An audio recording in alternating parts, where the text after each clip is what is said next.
Já parou para refletir que a maioria das denominações recolhe o dízimo, mas nenhuma delas usa da circuncisão ou condena à morte os adúlteros, por exemplo? São todos preceitos retirados da primeira aliança. Por que alguns mandamentos continuam valendo e outros não? Algumas denominações guardam o sábado, outras o domingo e outras ainda nenhum dia. Para justificar a vigência de alguns mandamentos da antiga aliança na atual nova aliança, dividem a lei em moral e cerimonial, dizendo que somente a lei moral continua em vigor e a lei cerimonial foi abolida. Mas será que existe respaldo nas Escrituras quanto à divisão da lei na hora de definir o que permanece e o que não permanece em vigor? Será que devemos nos atentar aos mandamentos da primeira aliança, a lei, na atual nova aliança, a graça? Na verdade, não. E tudo faz sentido quando entendemos assim. Mas não se engane, isso não quer dizer que a lei foi abolida. Nem uma vírgula cairá até que o céu e a terra passem. Não penseis que vim destruir a lei ou os profetas. Não vim destruir, mas cumprir. Porque em verdade vos digo que, até que o céu e a terra passem, de modo nenhum passará da lei um só i ou um só tio, até que tudo seja cumprido. Mateus 5, versículo 17 ao 18. É possível extrair 2 pontos importantes dessa passagem. O primeiro é que Cristo veio para cumprir a lei. O segundo é que a lei está em pleno vigor e estará até que o céu e a terra passem, ou seja, até o fim deste mundo em que vivemos. Mas estando a lei em vigor, não deveríamos nos submeter a ela? Mas agora se manifestou sem a lei a justiça de Deus, tendo o testemunho da lei e dos profetas, isto é, a justiça de Deus pela fé em Jesus Cristo para todos e sobre todos os que creem. Romanos 3, versículo 21 ao 22. Se manifestou a justiça de Deus sem a lei, pela fé em Cristo, mas sem anular a lei. Anulamos, pois, a lei pela fé? De maneira nenhuma, antes estabelecemos a lei. Romanos 3, versículo 31. Antes de anular a lei, estabelecemos ela, mas antes ainda de estabelecer a lei, somos salvos pela graça, por fé em Cristo, porque a lei está em vigor para toda a humanidade. Todos serão julgados no dia do Senhor por ela, exceto os que estão em Cristo. A lei não tem poder de julgar os que estão em Cristo. Por isso, manifestou a justiça de Deus sem a lei, onde somos feitos justos somente pela fé em Cristo, o que, na verdade, é muito mais do que simplesmente crer. Mas fato é que os que estão em Cristo, na aliança da graça, não serão julgados pela lei, pois são justos, remidos pelo sangue do Cordeiro. Porque o pecado não terá domínio sobre vós, pois não estáis debaixo da lei, mas debaixo da graça. Romanos 6, versículo 14. E é evidente que pela lei ninguém será justificado diante de Deus, porque o justo viverá pela fé. Ora, a lei não é da fé, mas o homem que fizer estas coisas, por elas viverá. Gálatas 3, versículo 11 ao 12. O homem que fizer estas coisas, por elas viverá. Ou seja, podemos viver pela fé ou pela lei, mas só há justificação mediante a graça de Cristo, pela fé. Mas, antes que a fé viesse, estávamos guardados debaixo da lei e encerrados para aquela fé que se havia de manifestar. De maneira que a lei nos serviu de aio para nos conduzir a Cristo, para que pela fé fôssemos justificados. Mas, depois que veio a fé, já não estamos debaixo de aio, porque todos sois filhos de Deus pela fé em Cristo Jesus. Gálatas 3, versículo 23 ao 26. Paulo diz que os que estavam debaixo da lei estavam debaixo do aio, ou seja, do pedagogo que os conduzia a Cristo. Mas uma vez não estando debaixo do pedagogo, estão debaixo da graça. Porque eu, pela lei, estou morto para a lei, para viver para Deus. Já estou crucificado com Cristo e vivo, não mais eu, mas Cristo vive em mim. E a vida que agora vivo na carne, vivo-a pela fé do Filho de Deus, o qual me amou e se entregou a si mesmo por mim. Não aniquilo a graça de Deus, porque se a justiça provém da lei, segue-se que Cristo morreu debalde. Gálatas 2, versículo 19 ao 21. Se a justiça fosse pela lei, Cristo teria morrido em vão. Se a justiça não provém da lei, ou seja, a lei não tem poder para condenar, por que a lei permanece em pleno vigor? Bom, primeiro, porque pela lei vem a ciência do pecado. Por isso, nenhuma carne será justificada diante dele pelas obras da lei, porque pela lei vem o conhecimento do pecado. Romanos 3, versículo 20. Que diremos, pois? É a lei pecado? De modo nenhum.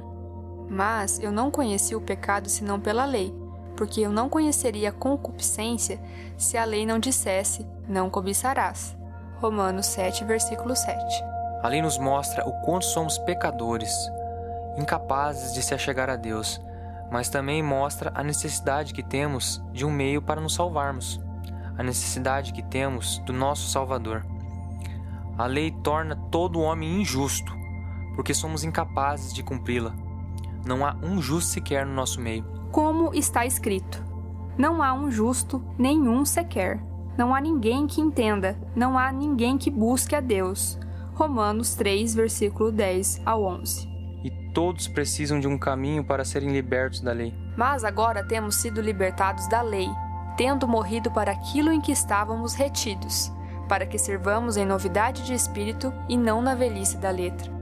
Romanos 7, versículo 6. Então, pela lei veio a morte para todos, e por Cristo a liberdade da lei. Porque a lei do Espírito de vida em Cristo Jesus me livrou da lei do pecado e da morte. Romanos 8, versículo 2. E eu, em algum tempo, vivia sem lei, mas, vindo o mandamento, reviveu o pecado e eu morri. E o mandamento que era para a vida, achei eu que me era para a morte. Porque o pecado, tomando ocasião pelo mandamento, me enganou e por ele me matou. Romanos 7, versículo 9 ao 11. Em segundo lugar, a lei permanece em vigor porque quem não se submete ao único caminho que leva à salvação será condenado pela lei no dia em que o Senhor julgar as nações. A lei só não tem poder de julgar os que estão em Cristo. Então a lei não é para o justificado em Cristo por fé, mas para o injusto. Sabendo isto, que a lei não é feita para o justo, mas para os injustos e obstinados, para os ímpios e pecadores, para os profanos e irreligiosos, para os parricidas e matricidas, para os homicidas, para os devassos, para os sodomitas, para os roubadores de homens, para os mentirosos, para os perjuros, e para o que for contrário à sã doutrina. 1 Timóteo 1, versículo 9 ao 10. A lei é boa se usarmos legitimamente dela, ou seja, cumprir toda ela, assim como Cristo foi capaz. Sabemos, porém, que a lei é boa, se alguém dela usa legitimamente. 1 Timóteo 1, versículo 8. Todos aqueles, pois, que são das obras da lei, estão debaixo da maldição, porque está escrito: maldito todo aquele que não permanecer em todas as coisas que estão escritas no livro da lei, para fazê-las. E é evidente que pela lei ninguém será justificado diante de Deus, porque o justo viverá pela fé. Gálatas 3, versículo 10 ao 11. É evidente que pela lei ninguém será justificado. O justo viverá pela fé.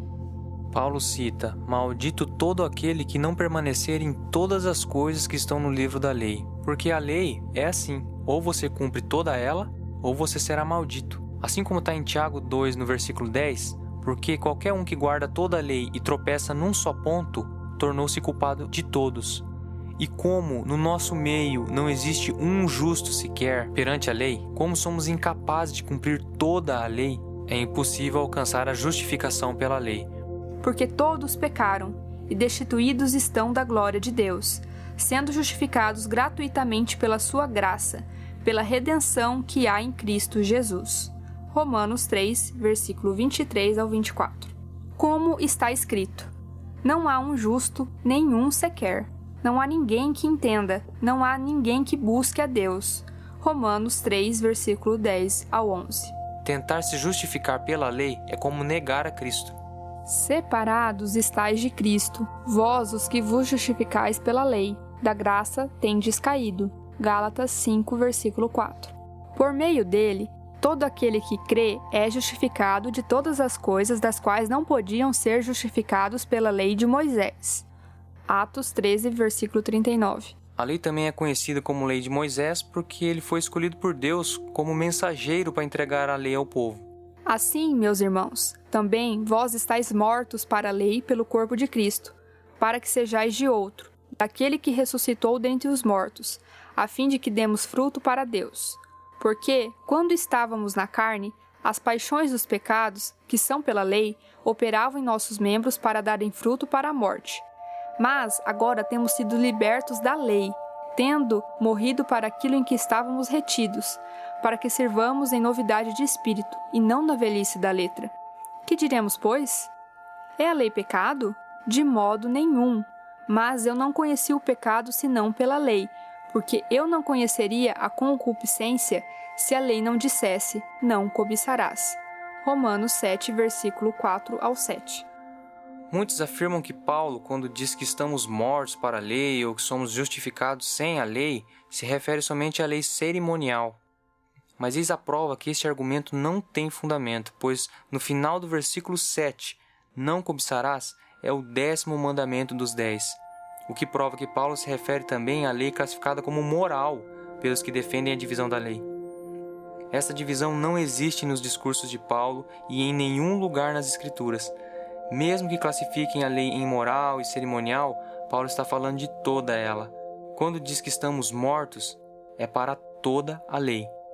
Muitos defendem que o fato da justificação não vir da lei não exclui a necessidade de termos a lei como uma referência de conduta. Ou seja, a justificação não é pela lei, mas devemos continuar nos atendo a ela. Mas não existe fundamento nas Escrituras que justifique essa suposição. Concluímos, pois, que o homem é justificado pela fé sem as obras da lei. Romanos 3, versículo 28. Sabendo que o homem não é justificado pelas obras da lei, mas pela fé em Jesus Cristo, temos também crido em Jesus Cristo, para sermos justificados pela fé em Cristo, e não pelas obras da lei, porquanto pelas obras da lei nenhuma carne será justificada. Gálatas 2, versículo 16. Mas aquele que não pratica, mas crê naquele que justifica o ímpio, a sua fé lhe é imputada como justiça. Romanos 4, versículo 5. Aquele que não pratica obras da lei, mas crê em Cristo, é justificado por fé. No capítulo 15 de Atos, Paulo e Barnabé tiveram uma discussão com os fariseus que aceitaram Cristo como Salvador, mas persistiam em ensinar os irmãos gentios recém-convertidos a usarem da circuncisão e a guardarem a lei de Moisés, a lei da primeira aliança. Então decidiram levar a questão aos apóstolos e anciãos, que por sua vez, junto à igreja, decidiram escrever uma carta com recomendações aos novos convertidos. E pela carta disseram assim: na verdade, pareceu bem ao Espírito Santo e a nós não vos impor mais encargo algum, senão estas coisas necessárias, que vos abstenhais das coisas sacrificadas aos ídolos, e do sangue, e da carne sufocada, e da fornicação, das quais coisas bem fazeis se vos guardardes, bem vos vá. Atos 15, versículo 28 ao 29. A orientação do Espírito Santo através dos apóstolos, anciãos e da igreja para os novos convertidos que estavam sendo induzidos a guardarem a lei foi não impor nenhum encargo, exceto algumas coisas das quais não convém aos que vivem em espírito. Veja o que Paulo fala à igreja que estava em Roma com dificuldade de se desvincular da lei. Porquanto, não conhecendo a justiça de Deus e procurando estabelecer a sua própria justiça, não se sujeitaram à justiça de Deus. Porque o fim da lei é Cristo, para a justiça de todo aquele que crê. Romanos 10, versículo 3 ao 4. Assim também, muitos hoje não querem se desvincular da lei. Se desdobram e criam teorias complexas e deturpam as escrituras de modo que elas digam o que os satisfaçam, e não o que elas realmente querem dizer. Estes têm os seus sentidos corrompidos e se apartam da simplicidade que há em Cristo, dita em 2 Coríntios 11, versículo 3, e se afastam da doutrina de Cristo, que é segundo o amor, a piedade, a caridade, a humanidade. Está em 1 Timóteo 6, do versículo 3 ao 6. Mas persistem em doutrinas da lei. Mas os seus sentidos foram endurecidos, porque até hoje o mesmo véu está por levantar na lição do Velho Testamento, o qual foi por Cristo abolido. 2 Coríntios 3, versículo 14. Mas voltando ao Romanos 10, do versículo 3 ao 4, já me disseram que a palavra fim deve ser interpretada como finalidade. Neste caso, poderia se interpretar da seguinte maneira: a finalidade da lei é Cristo. Mas no idioma original, em grego, telos significa término e não finalidade. Então a maneira correta de se interpretar é: o término da lei é Cristo. Fato é que quem está em Cristo, a lei não pode condenar. Mas daí dizem: se a lei não tem poder para me condenar, então eu vou fazer o que eu quiser, vou pecar à vontade, porque não tem uma regra a ser seguida mesmo. Mas não é bem assim. Nesta nova aliança, Cristo nos deu um novo mandamento, um jugo leve, um fardo suave, um caminho possível para que pudéssemos se reconciliar com Deus. Nos comprou com seu sangue para que pudéssemos ser justos, para sermos libertos da lei. E uma vez sendo dele, nos pede algo bem mais simples, o amor. E assim se faz o nosso mediador. Deus, pelo profeta Jeremias, já havia anunciado que faria uma nova aliança diferente da primeira. Eis que dias vêm, diz o Senhor, em que farei uma aliança nova com a casa de Israel e com a casa de Judá. Não conforme a aliança que fiz com seus pais, no dia em que os tomei pela mão, para os tirar da terra do Egito, porque eles invalidaram a minha aliança, apesar de eu os haver desposado, diz o Senhor. Jeremias 31, versículo 31 ao 32. Deus disse que faria uma aliança diferente da que fez com Israel quando os tirava da terra do Egito.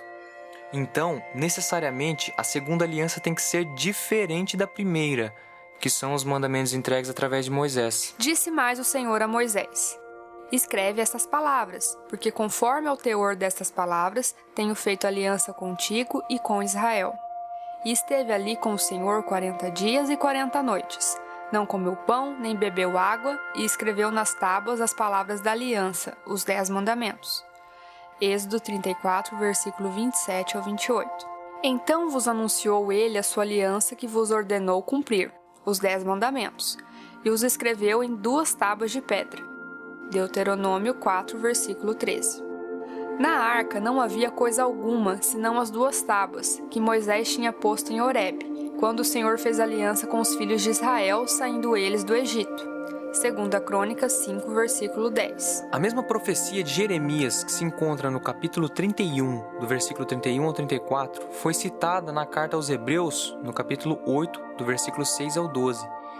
E o autor chega à seguinte conclusão sobre o que Deus estava querendo dizer enquanto anunciava que faria uma nova aliança. Dizendo nova aliança, envelheceu a primeira. Ora, o que foi tornado velho e se envelhece, perto está de acabar. Hebreus 8, versículo 13. Deus já estava anunciando o fim da primeira aliança. Cristo se fez sumo sacerdote eterno. Ora, a suma do que temos dito é que temos um sumo sacerdote tal, que está assentado nos céus à destra do trono da majestade. Hebreus 8, versículo 1. E mudando o sacerdócio, necessariamente se faz a mudança da lei.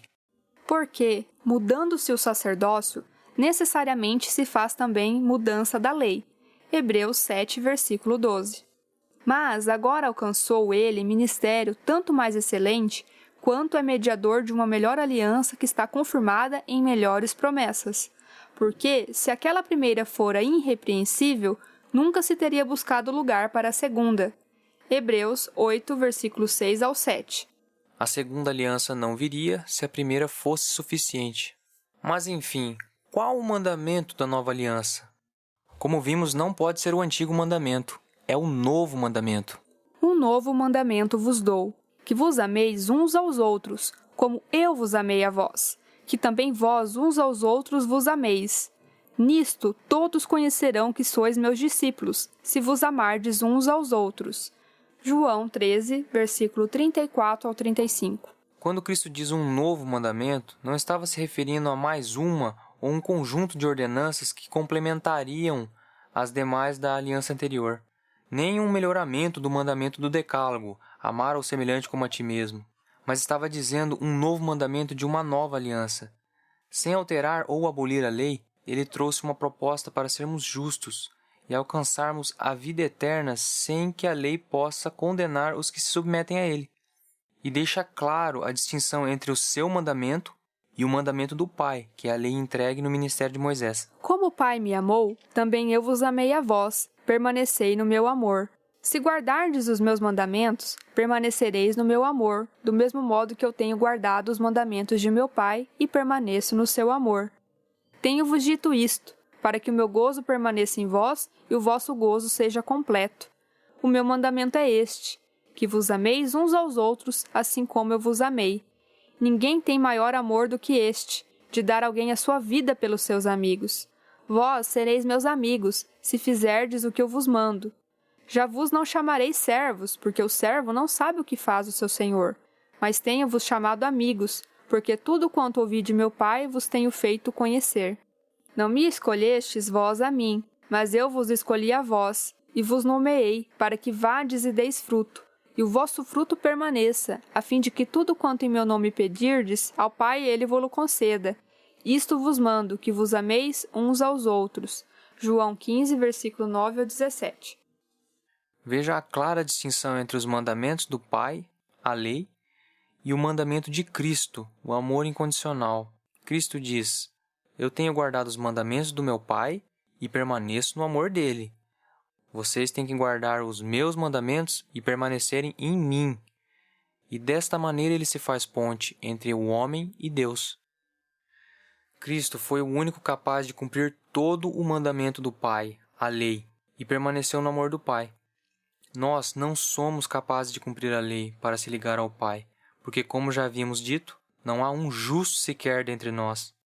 A lei é o jugo que nem nossos pais, os patriarcas, nem os apóstolos e os anciãos puderam suportar. Isso está em Atos 15, versículo 10.